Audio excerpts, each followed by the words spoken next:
Apparently, I am not the only person calling shenanigans on the moon. So, whether or not the moon is a naturally occurring object, as far as I'm concerned, the jury's still out. I tend to lean pretty heavily towards the side of not. I don't have any tangible evidence of this, but I did have an experience concerning the moon that really leads me to believe that there are shenanigans, some legit shenanigans. So, back in 2018, I spent a month in Nepal. One afternoon, I was in my sketchy hotel room meditating, and I popped out of my body and was astral projecting. Now, I've only astral projected twice in my life, and they were both spontaneous, and that was the first time it happened. So I popped out of my body. I realize I'm not in my room. I look down, and I'm floating above a beach. And I look out, and I see the ocean. And I realize, oh, I'm astral projecting. I'm not in my body. That means I can fly.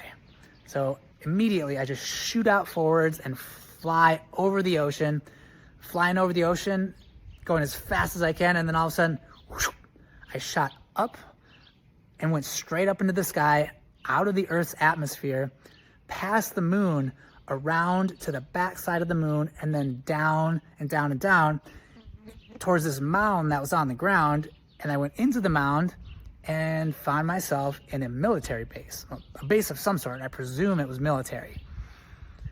I'm in a room. There are screens and displays.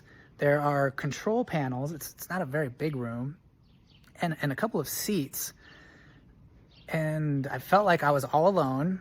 I kind of look around. There's nothing in here. I go out the door to my left, and there's a hallway with little red lights along the floor, kind of leading the way. It was pretty dark, not very well lit. I start moving down the hallway, and then it just felt like I got ejected from that space. I popped right back into my body in my hotel room in this dingy place in Nepal. And to this day, I don't really know what that was all about. It was totally unintentional. I was not consciously trying to go anywhere or do anything like that. I may or may not have been smoking hash at that time. There's a good chance that I was, but that was my experience. And since then, I've told people this story, and I've heard that there's bases on the backside of the moon, and these are popular destinations for people who astral travel regularly.